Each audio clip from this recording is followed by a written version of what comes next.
नमस्कार साथियों, स्वागत है आप सभी का अंकित इंस्पायर्स राजस्थान पर। राजस्थान में आज सुबह का जब अखबार लोगों ने देखा, उसमें हेडलाइन पर मुख्यमंत्री के एसीएस का ट्रांसफर बड़ी खबर बनकर था। मुख्यमंत्री के एसीएस का शिफ्ट हो जाना इतनी बड़ी खबर बन जाएगा, ये शायद राजस्थानियों को जो विशेष रूप से ब्यूरोक्रेसी में सेक्रेटेरिएट के अंदर क्या चल रहा है, उसे नहीं जानते, उनके लिए बताने के लिए मैं हाजिर हुआ हूं। असल मायने में राजस्थान में सीएम से ज्यादा ब्यूरोक्रेसी को संभालने में मुसीबतें हो रही थी, या कहिए कि राज संभालने से ज्यादा ब्यूरोक्रेसी को संभालने में दिक्कतें हो रही थी।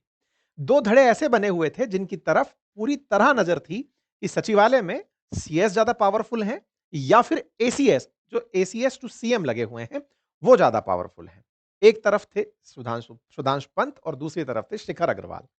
सुधांशु पंत का ट्रांसफर आप लोगों ने सुना है। आप लोगों के लिए हमने ये सेशन पूरी तरह से किया था, क्योंकि एक ट्रांसफर जिसको लेकर के बड़ी चर्चाएं हुई थी। हमने आपको बताया था कि राजस्थान में ब्यूरोक्रेसी के मुखिया होते हैं, उनका ट्रांसफर होता है और इस ट्रांसफर के पीछे कयास लगाए जाते हैं केंद्र के इंटरफेरेंस के। माना जाता है कि दिल्ली ने उन्हें अपने पास बुला लिया, इस वजह से बुला लिया कि कहीं ना कहीं उन्हें सीएम का जो सचिवालय चल रहा है या सीएम का अपना जो सीएमओ चल रहा है, उसके साथ तालमेल बिठाने में दिक्कत आ रही है। तो प्रधानमंत्री ने उन्हें अपने पास बुलाया और उनसे भी एक सीनियर ऑफिसर को राजस्थान के अंदर चीफ सेक्रेटरी बनाकर भेजा। यह खबर बड़ी खबर रही थी, सुधांशु पंत का ट्रांसफर होना और ट्रांसफर के साथ साथ वी श्रीनिवास का राजस्थान का चीफ सेक्रेटरी बनना।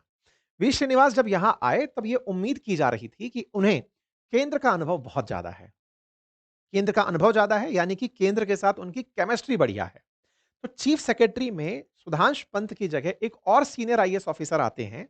और जैसे ही वो आते हैं, अभी आए हुए शायद हफ्ता भर भी नहीं हुआ है, और इस बीच में सीएम के एसीएस का तबादला कर दिया जाता है। इस काम को करने के लिए निश्चित ही दिल्ली की बैकिंग, सुधांशु पंत का दिल्ली में जाकर के प्रधानमंत्री के साथ में जो भी संवाद रहा हो, या फिर कहिए कि केंद्र के साथ जो उनकी केमिस्ट्री बैठी हो, उन सब का रोल निकलता है, तब जाकर के ये ट्रांसफर होता है।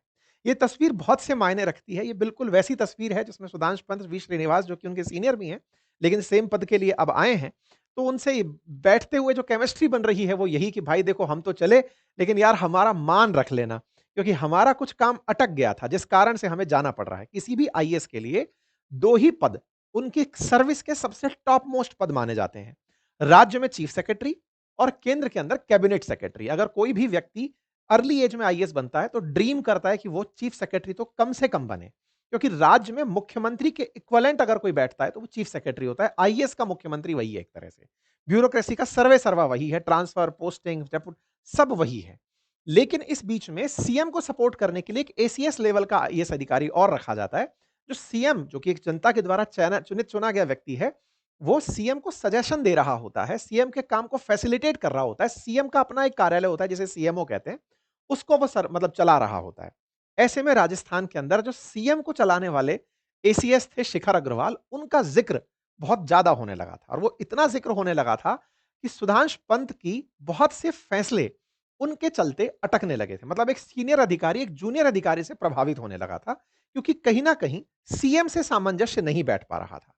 ये सीएम से सामंजस्य ना बैठना सेक्रेटेरिएट से बाहर के निकल करके आसपास की गलियों में चलने लगा था, चर्चा का विषय बनने लगा था।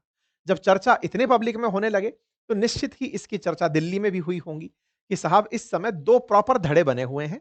आईएएस के अंदर दो लॉबी बनी हुई है। सुधांशु पंत साहब एक तरफ खड़े हैं, जो कि केंद्र की बातों को इंप्लीमेंट करने का प्रयास कर रहे हैं, मोदी जी के प्रभाव को लाने का प्रयास कर रहे हैं, लेकिन वो सर्वाइव नहीं कर पा रहे।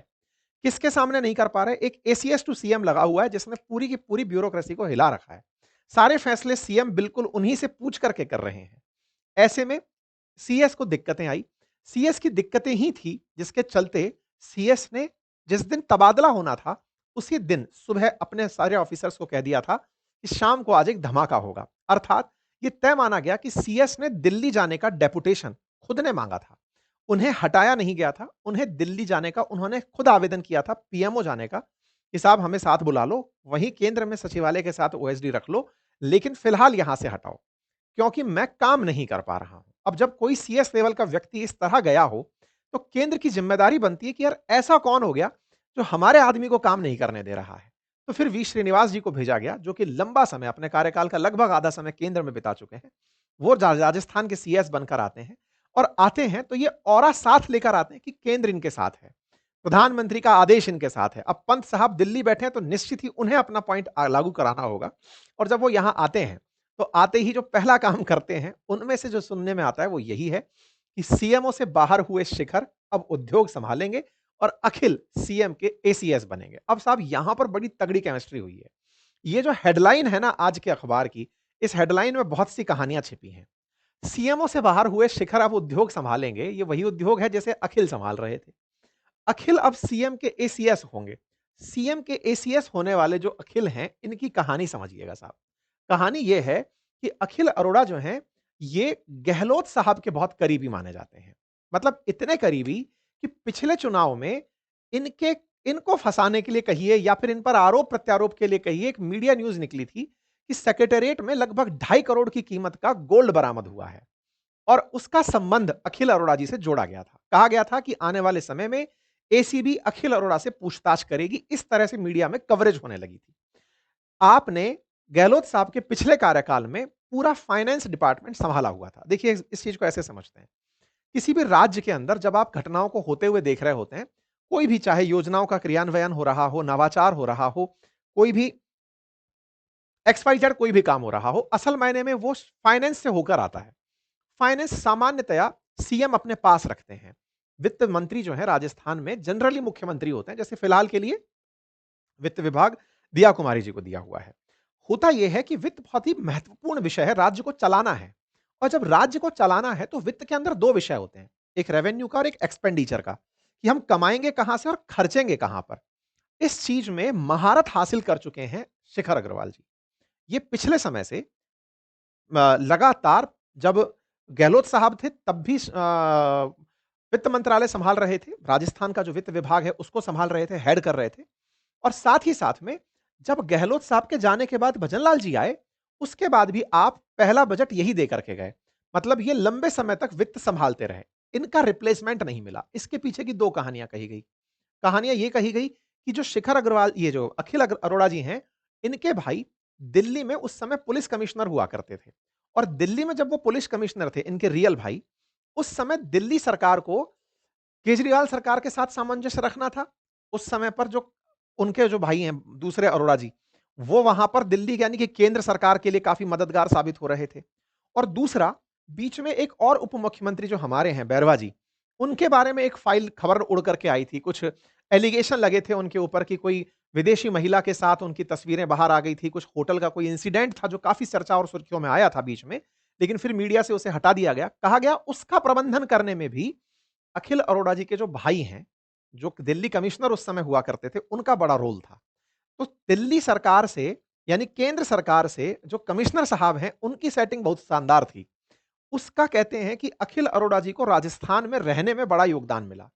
लेकिन चूंकि इनके ऊपर ये पॉलिशिंग ऑलरेडी थी कि ये राजस्थान में गहलोत सरकार के करीबी हैं, ये सब वो बातें हैं जो सेक्रेटरीएट के गलियारों में चलती हैं। वो गलियारों की बातें आप और हम सुन रहे हैं, क्योंकि ये गलियारे जो हैं जयपुर के अंदर अगर आप रहेंगे तो ये खासी चर्चाओं का विषय रहती हैं। ऐसे में अखिल अरोड़ा जी जो हैं, इन्हें वो सारी की सारी एक्सेस थी केंद्र से जो गहलोत जी के समय पर थी। इसका फायदा क्या हुआ? फायदा ये हुआ कि मतलब बीजेपी अपने बारे में एक बात बहुत क्लेम करती है कि हम कोई नया आईएएस तो लेकर आ नहीं जाएंगे। जो दूसरों के समय पर बेहतर काम कर रहे थे, हम उन्हें अपने लिए बेहतर काम करवाने वाला बनाएंगे। आईएएस तो किसी पार्टी के होते ही नहीं हैं। इन्हें पार्टी के फ्रेम से क्यों देखना? बस इसी चीज को करते हुए इन्हें अब एसीएस जो है वो सीएम का लगा दिया गया है। लेकिन इसके कई मायने हैं साहब। मायने ये हैं कि अखिल अरोड़ा जी ने अपने आप की काबिलियत को सिद्ध रखा, नंबर 1। नंबर दूसरा, शिखर अग्रवाल जी ने कुछ ऐसा किया जिसको कि पूरा राज्य बर्दाश्त नहीं कर रहा था। या फिर ये कहिए कि सीएम की छवि उनकी वजह से लगातार खराब हो रही थी। सीएम को पपेट माना जा रहा था कि वो केवल और केवल शिखर अग्रवाल के कहने पर काम कर रहे हैं। एक ऐसी छवि बनने लगी थी कि आपको सीएम तक पहुंचना है, पहला वो परीक्षा पास करनी है, तब जाकर आप सीएम तक पहुंचेंगे। पूरा कार्यालय वहां से होकर नियंत्रित होने लगा था। ये चर्चाएं जब पब्लिक होने लगती हैं, तो सीएम की छवि को बाधित करती हैं। सीएम को अगर मजबूत होना है, तो उसे यह नहीं बताना पड़ेगा कि मैं किसी की कही सुनी बातों को मानता हूं या उन्हें एग्जीक्यूट करता हूं। सीएम को यह प्रिटेंड करना होता है कि मैं अपनी समझदारी से चलता हूं। ऐसे में सीएम ने गहलोत साहब के समय के जो एसीएस फाइनेंस थे, उन्हें अपना एसीएस रख करके 2 दांव खेल दिए हैं। पहला, राजनीतिक रूप से ये मजबूती दिखा दी है कि हम डरते नहीं हैं, और दूसरा, हम कही सुनी बातों पर नहीं चलते हैं। चाहे इसके पीछे जो भी लॉबिंग रही हो, लेकिन इतना ज़रूर तय है कि शिखर अग्रवाल जी के लिए ये पोजीशन उनके कार्यकाल की सबसे बेकार मतलब ट्रांसफर में से एक मानी जाएगी। सामान्यतः ये माना जाता है कि पीएमओ के अंदर आप एसीएस हो, सीएमओ में आप एसीएस हो या सीएस हो। राज्य के अंदर 2 ही बड़े पद होते हैं, या तो आप सीएस हैं या एसीएस टू सीएम हैं, जिनका सबसे ज्यादा ब्यूरोक्रेसी पर कंट्रोल होता है। आप अब सीएस भी नहीं रहेंगे और आप एसीएस टू सीएम भी नहीं रहेंगे।